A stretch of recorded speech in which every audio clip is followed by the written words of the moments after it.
We want to go to Washington with our Peter Cook because he has a special guest. Peter? That's right, Lori. We're here in Washington on Capitol Hill, where lawmakers have returned to town from their August recess with one big issue on their agenda, health care. The president's going to be speaking to a joint session of Congress Wednesday night. We are joined right now by the number 3 Democrat in the House of Representatives, the House Majority Whip, James Clyburn of South Carolina, to talk about the health care debate. First of all, thank you for the time. Appreciate you joining us. Thanks for having me. What's riding on the president's speech here Wednesday night?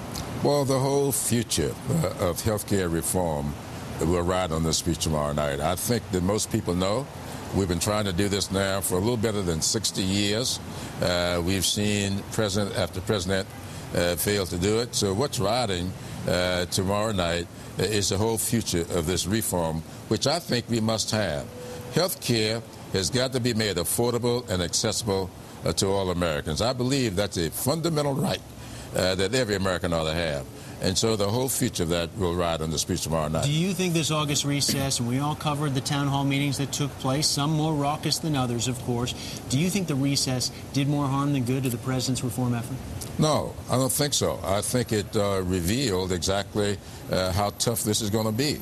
I think that we knew going into the recess that we would have this kind of contentiousness. I think that it caught some people by surprise that so many people bought into this, but we knew it was out there, and I think that we all learned from it. And so we'll come now, and we are going to get together. We'll find common ground, and we'll see what we need to do to get these costs under control, to make it accessible to everybody, and to do what is necessary for the American people to get healthy again.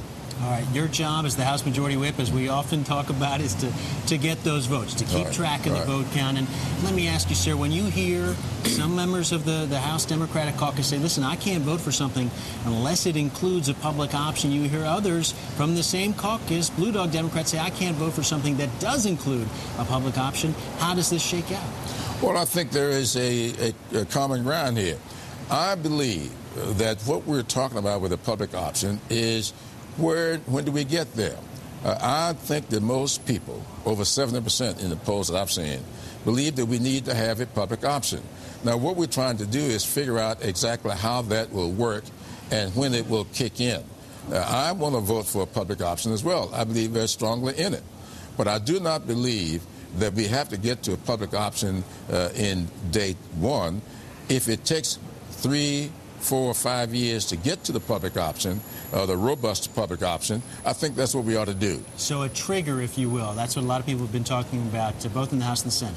Well, that's one way, but I think the way that I propose is also another way, and that is to set up 3 big regions in this country and to try the public option in a region, the co-op in a region, and just do one without either one of those things.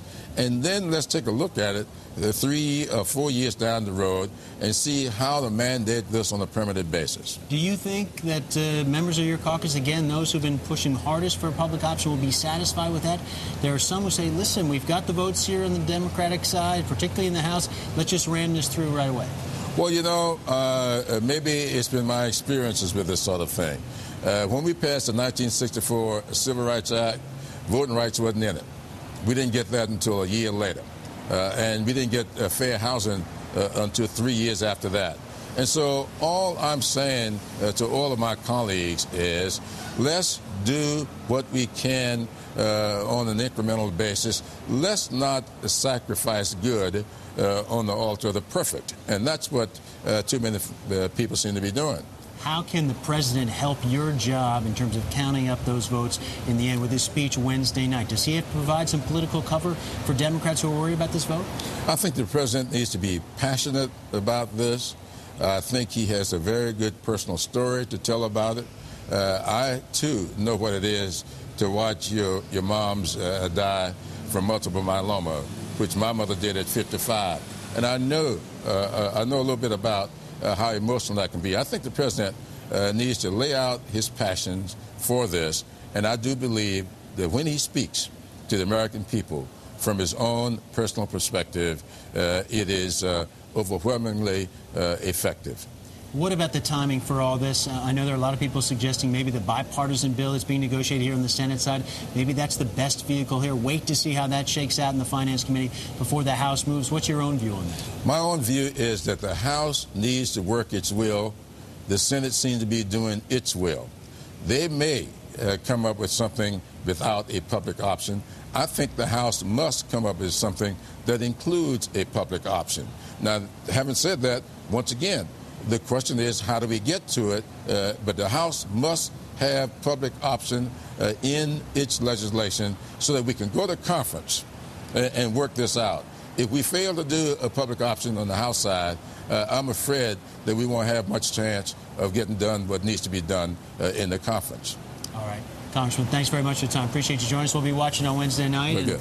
Been joined here by James Clyburn, the House Majority Whip. Lori, we'll send it back to you in New York. Many thanks, Peter Cook. And we will bring you President Obama's speech to Congress live tomorrow evening. That begins at 8 p.m. New York time right here on